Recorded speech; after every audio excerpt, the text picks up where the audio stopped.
But I think you saw this here so vividly just this past year during the historic flooding, where your austerity-addled government allowed the agency responsible for flood defense to be so eroded that, and I have a little bit about this in the book, where the Environment Agency, the Tories had cut 1,500 jobs before the floods. According to The Guardian, 300 flood defense programs had been cut in the years leading up.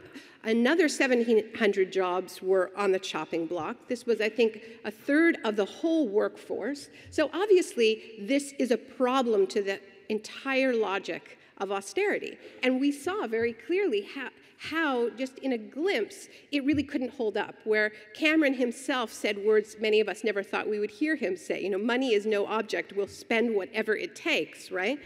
Because when you are facing a crisis, this is what people want, and it trumps the rest of the logic. And Owen and I are going to talk a little bit more about this later on, but I think that climate change in many ways offers us the most powerful argument we have ever had against this brutal logic of austerity, because it isn't just about an individual flood, it isn't just about a single weather event. This is the future that we are locking in, and we need those public investments to protect ourselves so that even though we are going to be facing more brutal weather, we don't have to be brutal to one another in the midst of it. And we also need those public investments to get off fossil fuels and build the next economy. So of course we're told that this is impossible because we're all broke, right?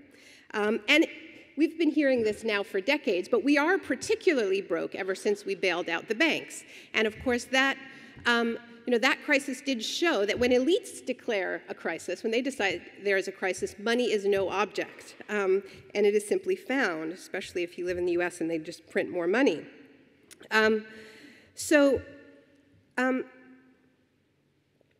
It is true, though, that cleaned us out a little bit, that last bailout. And the logic that we saw of that familiar logic of privatized profits and socialized losses and socialized risks that was at the heart of the financial crisis, where all of those risks were offloaded onto the public, despite incredible organizing and hundreds of thousands of people in the street saying, we won't pay for your crisis. That is precisely what we are being asked to do once again for the fossil fuel industries, who have known for decades the connection between emissions and warming, are the most spectacularly profitable companies on the planet. No company has ever made more than Exxon in a single year, $45 billion. Yet we are being asked to pay the bill, the ultimate cleanup bill for their crisis in the form of the costs of climate change. So we do need to resuscitate a fairly old-fashioned principle being polluter pays. Our response to this has to be based on justice. We have to go after those profits, and it isn't just about going after those fossil fuel profits. It's about higher royalty rates.